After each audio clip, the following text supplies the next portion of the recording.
အားလုံးပဲ Happy New Year ပါဒီနေ့ New Year မှာ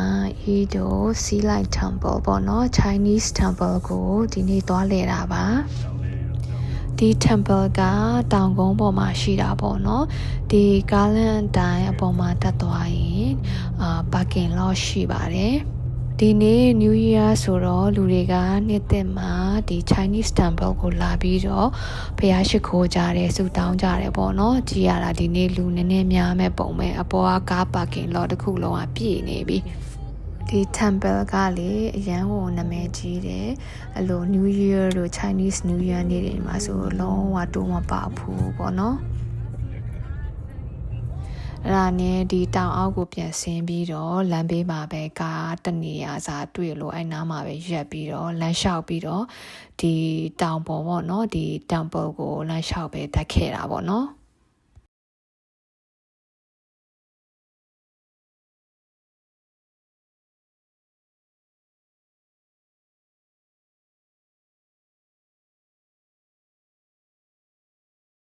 ဒီတောင်အောက်ကနေပြီးတော့9မိနစ်လောက်အပေါ်ကိုတက်လိုက်ရင်ဒီ Sea Light Temple ကိုရောက်ပါပြီ။ကဲ Temple ကိုဆက်သွားလိုက်အောင်မယ်နော်။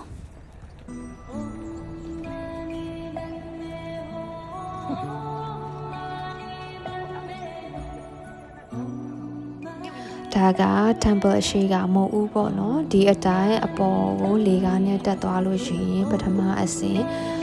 ဖျားရှိခိုးတဲ့ကျောင်းဆောင်ကိုရောက်တာပေါ့နော်ဒီဖျားကျောင်းဆောင်ထဲမှာလေဗီဒီယိုလေးရိုက်လို့မရဘူးဓာတ်ပုံလည်းပေးမရိုက်ပါဘူးဒီဟာကအပြင်ကနေပဲရိုက်ခဲ့တာပါဒါကခုနအဆောက်အုံထဲမှာရှိတဲ့ Buddha statue 5ခုပေါ့နော်အဲဒီအကြောင်းကိုရှင်းပြထားတာပါ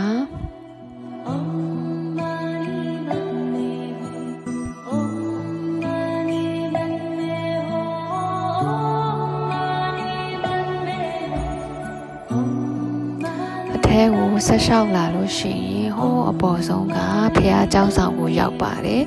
အထဲမှာကအကျယ်ကြီးပါဒီထဲမှာ decoration တွေရော landscaping တွေရောတည်တည်ချာချာလုပ်ထားပါတယ်ဒီ temple ကိုရောက်လို့ရှိရင်လေအရန်ကို peaceful ဖြစ်ရပါတယ်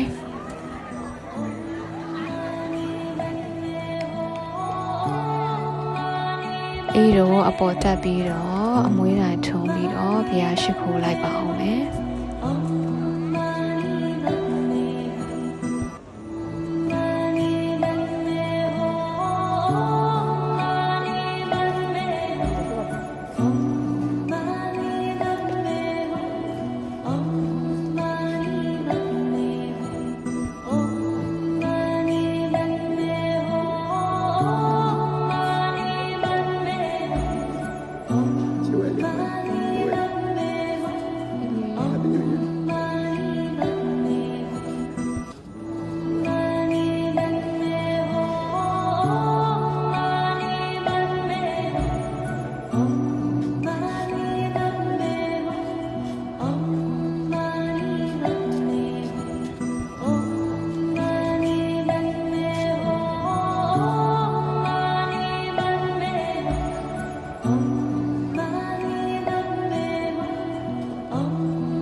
ဒီကနေကြည့်လို့ရှိရင်လေအရန်ကို calm ဖြစ်ပြီးတော့ peaceful ဖြစ်တဲ့နေရာလေးတစ်ခုပေါ့နော်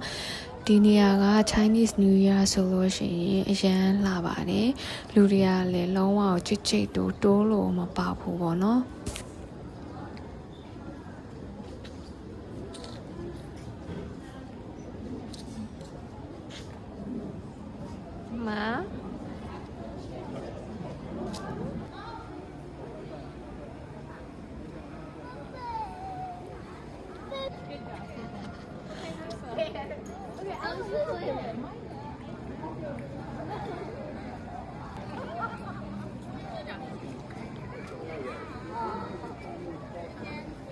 ဤတော့အပေါ်မှာဖျားရှိခိုးပြီးတော့ဓာတ်ပုံလေးပါလေးရိုက်ပြီးတော့ပြန်လာခဲ့ပါတယ်